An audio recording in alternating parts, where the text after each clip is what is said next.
Twitter had a very hard weekend, I would say. In the context of Twitter's other weekends, actually not that hard, like equally bad. Yeah. But this is the weekend they started turning off verification.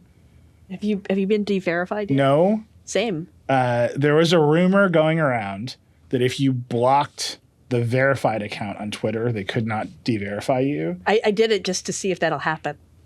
I was like, I got nothing to lose.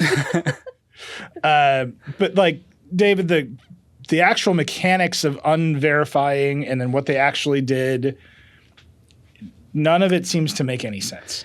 No. So what turns out to be the case, there was some really good Washington Post reporting on this a few days ago, is that essentially there's just like a database of all the verified people on Twitter. You would think this is like a thing that lives inside of the app that is somehow sort of controllable and understandable. It's really not. It's like somebody just went and like pasted a picture onto your profile and then like wrote down in a line of a spreadsheet, I pasted the picture onto their profile.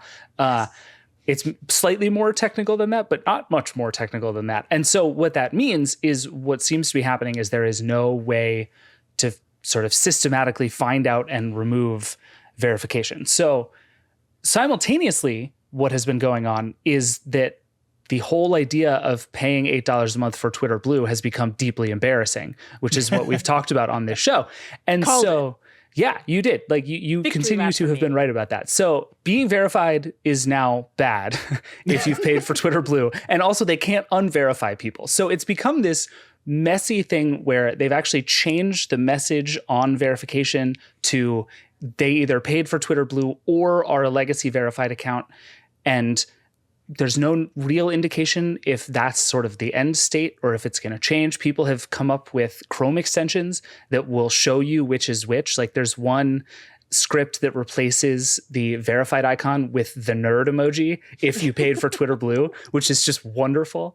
And so it's gotten to this point now where it's just a disaster, right? Like the upside of paying for Twitter Blue is that you get more play. You get shown in the For You page, you get supposedly upranked in replies and things like that.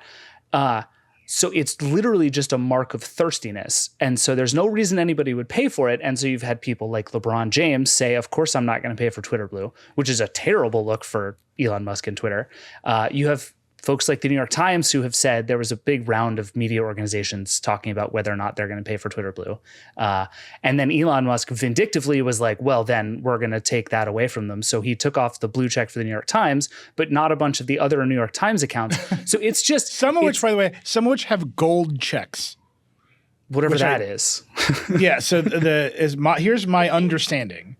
So we run Verge accounts. Yeah. The Verge has an account. Verge Reviews, Verge Science. We got a bunch of accounts.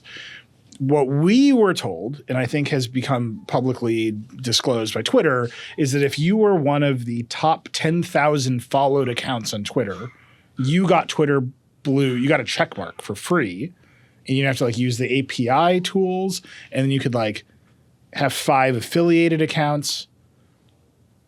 But then if you weren't one of those and you paid for it, the affiliated accounts got like gold check marks and then like icons next to them. Too much. Very unclear like how it actually works. So the Times, some of their accounts have gold check marks, which means they're affiliated with the New York Times. But the New York Times does not have a check mark because Elon's mad at them. Perfect. I don't know, man. Like all that's crazy. So the Verge accounts are affiliated. They're in it. Something, API usage rules, something. Who knows? It will change tomorrow. Our poor like audience director, Ruben, is just like beside himself every day with no idea weeping. What's going on. And then the other piece of the puzzle, as far as I understand it, is like he's just adding labels to things like NPR saying you're state affiliated media. Yeah. And you just get, there's a conference room at Twitter headquarters that's been stripped of furniture because he sold it all on eBay. And he's just sitting on the floor, like adding and removing labels from people's Twitter's account. There's an air mattress in the corner for some. He has added beds. Yeah, there's beds. Like people are living there. And he's like, I don't know, make it the Doge icon. It's actually good. Like there's a part of it that I love. Yeah. Which is what if you were allowed to screw with a major social network? It's like, yeah, I would just do whatever I wanted. And he did. I mean, it is sort of fun to imagine like what he would do differently if he were trying to kill it as fast as possible.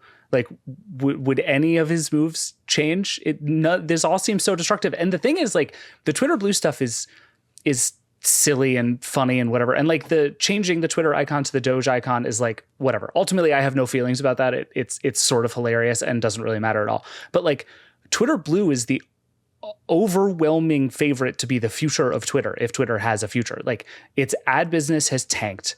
Its usership is going down. Like Elon Musk has said over and over, he has like big weird banking ideas that he won't let go of. But like fundamentally, the way Twitter is going to survive, if it's going to survive, is to get a lot of people to pay for Twitter Blue. And basically all that has happened so far is paying for Twitter Blue has gotten deeply embarrassing, and no one who has any actual like reputation to protect will do it.